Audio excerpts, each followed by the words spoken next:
Assalamualaikum warahmatullahi wabarakatuh. Halo anak-anak, bagaimana kabarnya hari ini? Untuk materi kita kali ini, kita akan membahas tentang sistem peredaran darah.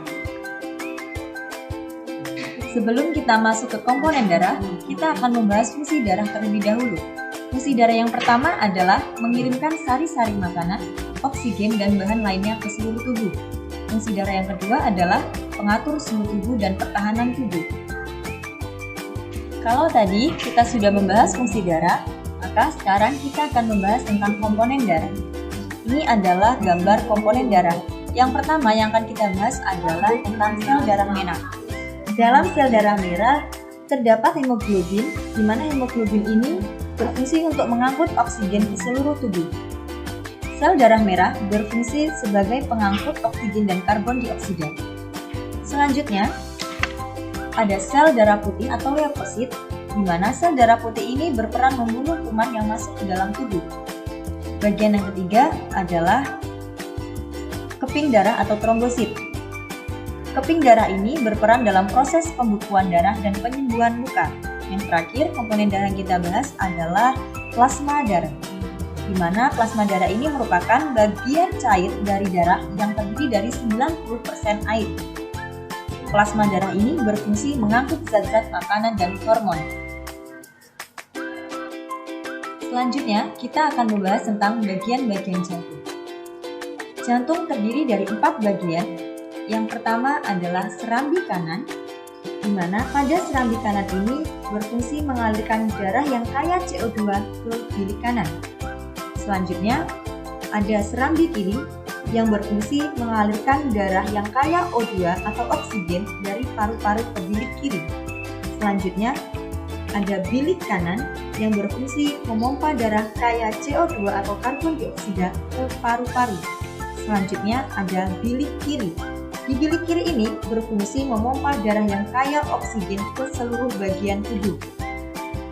Pada bagian jantung ini tadi, terdapat sebuah katup yang berfungsi menjaga aliran darah agar tetap searah. Jadi, darah yang kaya O2 dan CO2 tidak tercampur karena terdapat katup yang terdapat pada jantung. Bagian selanjutnya adalah ada arteri paru-paru atau arteri pulmonalis.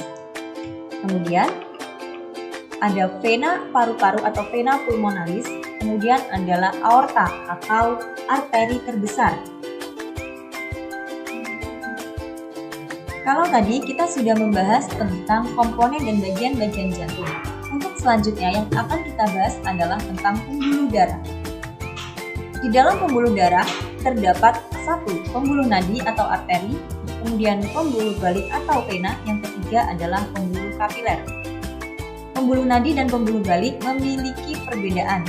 Yang pertama akan kita bahas satu-satu. Di dalam pembuluh nadi atau arteri, nadi ini akan membawa darah keluar jantung. Kemudian dindingnya tebal dan elastis, denyut terasa, aliran darah lebih cepat dan terletak jauh dari permukaan kulit.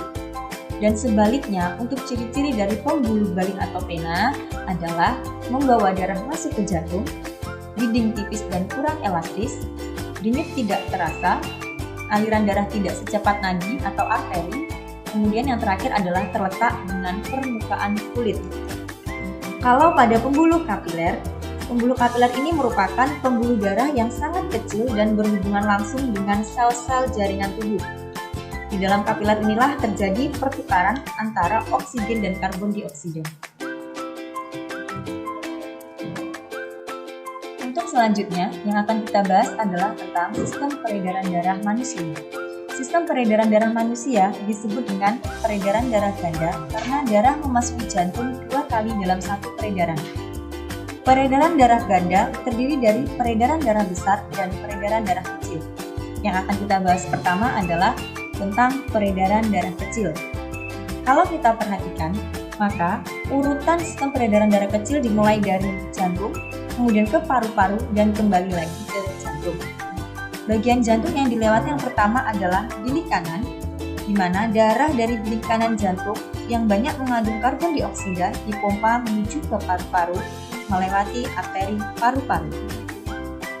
Kemudian, dalam paru-paru ini terjadi pertukaran CO2 dan oksigen. Selanjutnya, darah yang sudah banyak mengandung oksigen akan kembali lagi ke serambi kiri jantung melewati vena paru-paru.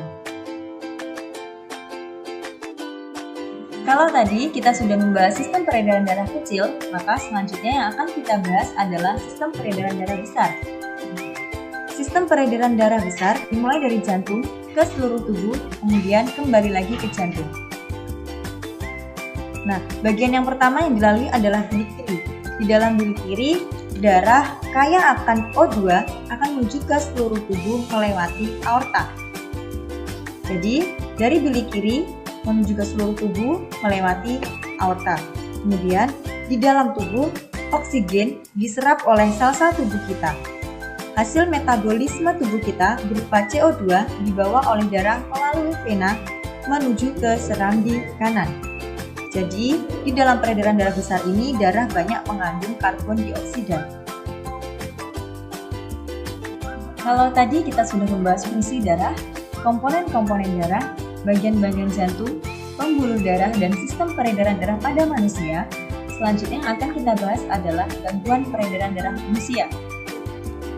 Sistem peredaran darah dapat mengalami gangguan yang mengakibatkan terganggunya fungsi peredaran darah. Kita akan bahas satu-satu. Yang pertama adalah hipertensi, di mana hipertensi ini adalah penyakit tekanan darah tinggi yang disebabkan penyempitan pembuluh darah.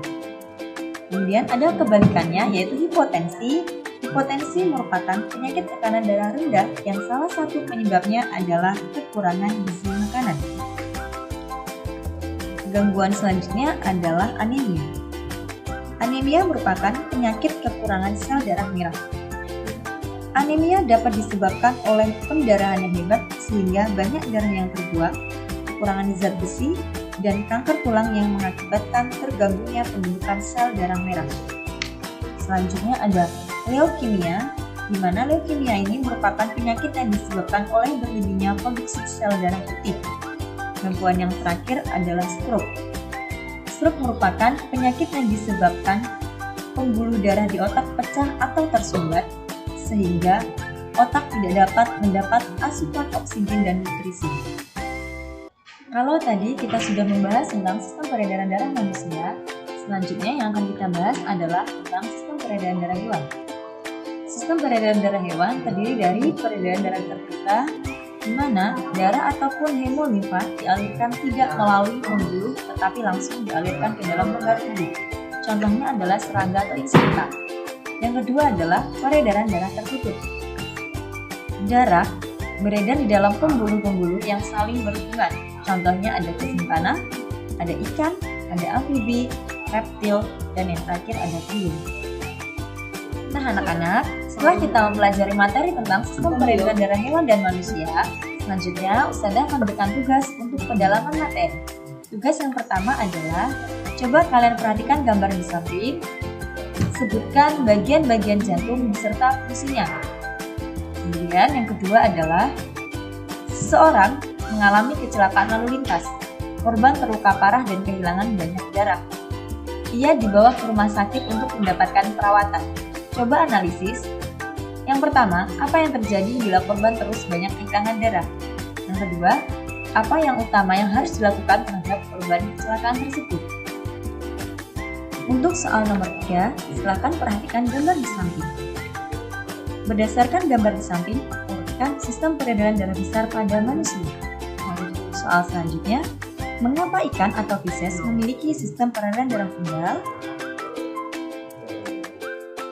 Tugas selanjutnya, perhatikan langkah-langkah di bawah ini. Pertama, coba kamu hitung denyut nadimu. Tekan sedikit ketiga jarimu pada pergelangan tangan sampai terasa ada denyutan pembuluh nadi. Hitunglah denyut pembuluh nadimu selama 1 menit menggunakan jam tangan atau stopwatch. Kemudian, catatlah hasilnya dalam tabel pengamatan. Langkah selanjutnya, cobalah lari mengelilingi dalam rumah selama 1 menit. Hitung denyut nadinya selama 1 menit. Catatlah hasilnya pada tabel pengamatan. Lengkapi tabel di bawah ini. Kemudian, jawablah pertanyaan di bawah ini dengan tepat. Pertama, apakah terdapat perbedaan denyut nadi antara saat istirahat dan lari-lari? Kedua, jelaskan hubungan antara aktivitas dengan jumlah denyut nadimu. Untuk mengerjakan tugas kalian, silahkan cek video sebelumnya dan lihat buku paket kalian. Selamat belajar! Sekian, akhir kalam. Wassalamualaikum warahmatullahi wabarakatuh.